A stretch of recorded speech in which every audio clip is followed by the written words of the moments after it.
राधे राधे। कैसे हैं आप सब? जय माता की।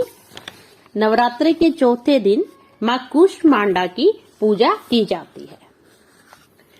अपनी मंद हंसी के कारण अंड यानी ब्रह्मांड को उत्पन्न करने के कारण इस देवी को कूष्मांडा नाम से जाना जाता है। आइए अब जानते हैं माता का स्वरूप कैसा है। माता कूष्मांडा की 8 भुजाएं हैं। इन्हें अष्टभुजा भी कहा जाता है। इनके 7 हाथों में कमंडल, धनुष, बाण, कमल, पुष्प, चक्र तथा गदा है। वही दूसरी भुजा में वह सिद्धियां और निधियों से युक्त माला धारण करती है। माता का भोग। माँ कूष्मांडा को कुम्हरा यानी पेठा अति प्रिय है। इसके साथ ही देवी को मालपुए का भी आप भोग लगा सकते हैं। माता के इस स्वरूप का ध्यान स्थान अनाहत चक्र है। इसलिए देवी की उपासना में अनाहत चक्र के मिलते रंग जो हल्का नीला रंग होता है, उसी रंग के कपड़े धारण करके आप माता कूष्मांडा की उपासना कर सकते हैं। जय माता की। मैं हूं आकांक्षा और आप सबका बहुत बहुत स्वागत करती हूं आपके अपने YouTube channel Krishna magical world में। आज की वीडियो में हम अपनी दुर्गा सप्तशती जो पुस्तक है उसके द्वारा जो रचित पाठ चतुर्थ अध्याय है जो उसका श्रवण करेंगे। ओम गण गणपते नमः चतुर्थो अध्याय, इंद्रादि देवताओं द्वारा देवी की स्तुति। सिद्धि की इच्छा रखने वाले पुरुष जिनकी सेवा करते हैं तथा देवता जिन्हें सब ओर से घेरे रहते हैं, उन ज्ञान नाम वाली दुर्गा देवी का ध्यान करें। उनके श्री अंगों की आभा काले मेघ के समान श्याम है। वे अपने कटाक्षों से शत्रु समूह को भय प्रदान करते हैं। उनके मस्तक पर आबद्ध चंद्रमा की रेखा शोभा पाती है। वे अपने हाथों में शंख, चक्र, कृपाण और त्रिशूल धारण करती हैं। उनके 3 नेत्र हैं। वे सिंह के कंधे पर चढ़ी हुई हैं और अपने तेज से तीनों लोकों को परिपूर्ण कर रही हैं।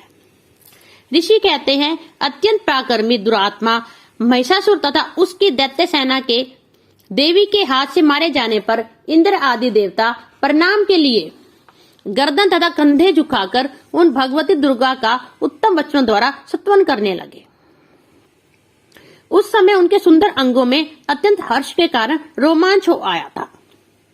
देवता बोले, संपूर्ण देवताओं की शक्ति का समुदाय ही जिनका स्वरूप है तथा जिन देवी ने अपनी शक्ति से संपूर्ण जगत को व्याप्त कर रखा है, समस्त देवताओं और महर्षियों की पूजनीय उन जगदम्बा को हम भक्ति पूर्वक नमस्कार करते हैं। वे हम लोगों का कल्याण करें। जिनके अनुपम प्रभाव और बल का वर्णन करने में भगवान शेषनाग, ब्रह्मा जी तथा महादेव जी समर्थ नहीं है, वे भगवती चंडी का संपूर्ण जगत का पालन एवं अशुभ भय का नाश करने का विचार करें। जब पुण्य आत्माओं के घरों में स्वयं ही लक्ष्मी रूप से, पापियों के यहाँ दरिद्रता रूप से, शुद्ध अंतःकरण वाले पुरुषों के हृदय में बुद्धि रूप से तथा सत्पुरुषों में श्रद्धा रूप से तथा कुलीन मनुष्यों को में लज्जा रूप से निवास करती हैं, उन आप भगवती दुर्गा को हम नमस्कार करते हैं। देवी आप संपूर्ण विश्व का पालन कीजिए। देवी आपके इस अचिंत्य रूप का असुरों का विनाश करने वाले भारी पराक्रम तथा समस्त देवताओं और दैत्यों के समक्ष युद्ध में प्रकट किए हुए आपके अद्भुत चरित्र का हम किस प्रकार वर्णन करें। आप संपूर्ण जगत की उत्पत्ति में कारण है। आप में सत्वगुण, रजोगुण और तमोगुण, ये तीनों गुण मौजूद हैं, तो भी दोषों के साथ आपका संसर्ग नहीं जान पड़ता। भगवान विष्णु और महादेव जी आदि देवता भी आपका पार नहीं पाते। आप ही सबका आश्रय हैं। यह समस्त जगत आपका अंशभूत है, क्योंकि आप सबकी आदिभूत अव्यक्तता प्राप्ति करती हैं। देवी संपूर्ण यज्ञों में जिसके उच्चारण से सब देवता तृप्ति लाभ करते हैं, वह स्वाहा आप ही है। इसके अतिरिक्त आप पितरों की भी तृप्ति का कारण है, ऐसा सब लोग आपको सौधा भी कहते हैं। देवी जो मोक्ष की प्राप्ति का साधन है, अचिंतनीय महाव्रत स्वरूपा है, समस्त दोषों से रहित, जितेंद्रिय, तत्व को सार वस्तु मानने वाला तथा मोक्ष की अभिलाषा रखने वाले मुनिजन जिसका अभ्यास करते हैं, वह भगवती प्राविद्या आप ही है। आप सब स्वरूप हैं। अत्यंत निर्मल ऋग्वेद, यजुर्वेद तथा उद्गीत के मनोहर पदों के पाठ से युक्त सामवेद का भी आधार आप ही हैं। आप देवी, त्रियी और भगवती हैं। इस विश्व की उत्पत्ति एवं पालन के लिए आप ही वार्ता के रूप में प्रकट हुई हैं। आप संपूर्ण जगत की घोर पीड़ा का नाश करने वाली हैं। देवी, जिससे समस्त शास्त्रों के सार का ज्ञान होता है, वह मेधा शक्ति भी आप ही है। दुर्गम भव सागर से पार उतारने वाली नौका रूप दुर्गा देवी भी आप ही है। आपकी कहीं भी आसक्ति नहीं है। कैटव शत्रु भगवान विष्णु के वक्षा स्थल में एकमात्र निवास करने वाली भगवती लक्ष्मी तथा भगवान चंद्रशेखर द्वारा सम्मानित गोरा देवी भी आप ही है। आपका मुख मंद मुस्कान से सुशोभित, निर्मल, पूर्ण, चंद्रमा के बिंब का अनुकरण करने वाला और उत्तम स्वर्ण के मनोहर कांति से कमनीय है। तो भी उसे देखकर महिषासुर को क्रोध हुआ और सहसा उसने उस पर प्रहार किया। यह बड़े आश्चर्य की बात है। देवी, वही मुख जब क्रोध से युक्त होने पर उदय काल के चंद्रमा की भांति लाल और तनी हुई भौहों के कारण विकराल हो उठा, तब उसे देखकर जब महिषासुर के प्राण तुरंत नहीं निकल गए, यह उससे भी बढ़कर आश्चर्य की बात है। क्योंकि क्रोध में भरे हुए यमराज को देखकर भला कौन जीवित रह सकता है। देवी, आप प्रसन्न हो। परमात्म स्वरूपा, आपके प्रसन्न होने पर जगत का अभ्युदय होता है और क्रोध में भर जाने पर आप तत्काल ही कितने कुलों का सर्वनाश कर डालती हैं। यह बात अभी अनुभव में आई है, क्योंकि महिषासुर की विशाल सेना क्षण भर में आपके कोप से नष्ट हो गई है। सदा अभ्युदय प्रदान करने वाली आप जिन पर प्रसन्न रहती हैं, वही देश में सम्मानित है। उन्हीं को धन और यश की प्राप्ति होती है। उन्हीं का धर्म कभी शिथिल नहीं होता तथा वे अपने हिष्ट पृष्ठ, स्त्री, पुत्र और भृत्यों के साथ धन्य माने जाते हैं। देवी, आपकी कृपा से बुनियाद में पुरुष प्रतिदिन अत्यंत श्रद्धापूर्वक सदा सब प्रकार के धर्मानुकूल कर्म करता है और उसके प्रभाव से स्वर्ग लोक में जाता है। इसलिए आप तीनों लोक में निश्चय ही मनोवांछित फल देने वाली हैं। माँ दुर्गे, आप स्मरण करने पर सब प्राणियों का भय हर लेती हैं और स्वस्थ पुरुषों द्वारा चिंतन करने पर उन्हें परम कल्याणमयी बुद्धि प्रदान करती हैं। दुख, दरिद्रता और भय हरने वाली देवी, आपके सिवा दूसरी कौन है जिसका चित्त सबका उपकार करने के लिए सदा ही दयाद्र रहता हो। देवी, जिन राक्षसों के मारने से संसार को सुख मिले तथा ये राक्षस चिरकाल तक नरक में रहने के लिए भले ही पाप करते रहे हो, इस समय संग्राम में मृत्यु को प्राप्त होकर स्वर्गलोक में जाएं। निश्चय यही सोचकर आप शत्रुओं का वध करती हैं। आप शत्रुओं पर शस्त्रों का प्रहार क्यों करती हैं? समस्त असुरों को दृष्टिपात मात्र से ही भस्म क्यों नहीं कर देती? इसमें एक रहस्य है। ये शत्रु भी हमारे शस्त्रों से पवित्र होकर उत्तम लोकों में जाएं। इस प्रकार उनके प्रति भी आपका विचार अत्यंत उत्तम रहता है। खड़ग के तेजा पुंज की भयंकर दीप्ति से तथा आपके त्रिशूल के अग्रभाव की घनीभूत प्रभा से चुंधियाकर जो असुरों की आंखें फूट नहीं गई, उसमें कारण यही था कि वे मनोहर रश्मियों से युक्त चंद्रमा के समान आनंद प्रदान करने वाले आपके इस सुंदर मुख का दर्शन करते थे। देवी, आपका शील दुराचारियों के बुरे बर्ताव को दूर करने वाला है। साथ ही रूप ऐसा है जो कभी चिंतन में भी नहीं आ सकता और निश्चय कभी दूसरों से तुलना भी नहीं हो सकती।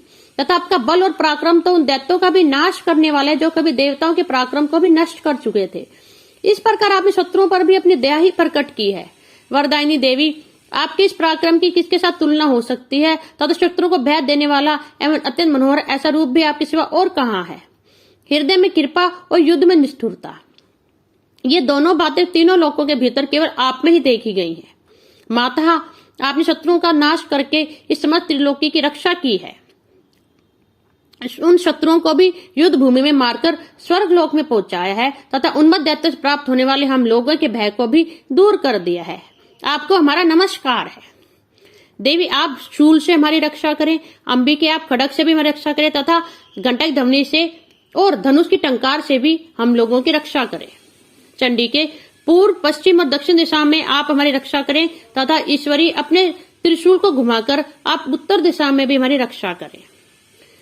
तीनों लोकों में आपके जो परम सुंदर एवं अत्यंत भयंकर रूप विचरते रहते हैं, उनके द्वारा भी आप हमारी तथा इस भूलोक की रक्षा करें। अंबिके, आपके कर पल्लवों में शोभा पाने वाले खड़ग, शूल और गदा आदि जो अस्त्र हो, उन सबके द्वारा सब ओर से हम लोगों की रक्षा करें। ऋषि कहते हैं, इस प्रकार जब देवताओं ने जगन माता दुर्गा की स्तुति की और नंदन वन के दिव्य पुष्पों एवं गंचंद्र आदि के द्वारा उनका पूजन किया, फिर सबने मिलकर जब भक्तिपूर्वक दिव्य धूपों की सुगंध निवेदन की, तब देवी ने प्रसन्न होकर प्रणाम करते हुए सब देवताओं से कहा। देवी बोली, देवताओं, तुम सब लोग मुझसे जिस वस्तु की अभिलाषा रखते हो उसे मांगो। देवता बोले, भगवती ने हमारा सब इच्छा पूर्ण कर दी, अब कुछ भी बाकी नहीं है, क्योंकि हमारे यह शत्रु महिषासुर मारा गया। महेश्वरी, इतने पर यदि आप हमें और वर देना चाहती हैं तो हम जब जब आपका स्मरण करें तब तब आप दर्शन देकर हम लोगों के महान संकट दूर कर दिया करें, तथा प्रसन्न मुखी जम्बिके, जो मनुष्य इन स्तोत्रों द्वारा आपकी स्तुति करे उसे वित्त, समृद्धि और वैभव देने के साथ ही उसके धन और स्त्री आदि संपत्ति को बढ़ाने के लिए आप सदा हम पर प्रसन्न रहे। ऋषि कहते, राजन, देवताओं ने जब अपने तथा जगत के कल्याण के लिए भद्रकाली देवी को इस प्रकार प्रसन्न किया तब वे तथास्तु कहकर वही अंतर्ध्यान हो गई। भोपाल, इस प्रकार पूर्वगाम तीनों लोकों का हित चाहने वाली देवी जिस प्रकार देवताओं के शरीर से प्रकट हुई थी वह सब कथा मैंने कहे सुनाई। अब पुनः देवताओं को उपकार करने वाली वे देवी दुष्ट दैत्यों तथा शुभ निशुभ का वध करने एवं सब लोकों की रक्षा करने के लिए गौरी देवी के शरीर से जिस प्रकार प्रकट हुई थी वैसे प्रसंग मेरे मुंह से सुनो, मैं उसका तुमसे यथावत वर्णन करता हूं। इस प्रकार श्री मार्कंडेय पुराण में सार्वजनिक मनवंतर कथा के अंतर्गत देवी महात्म्य में शक्रादि स्तुति नामक चौथा अध्याय पूरा हुआ। ओम तत्सत, ओम तत्सत, ओम तत्सत।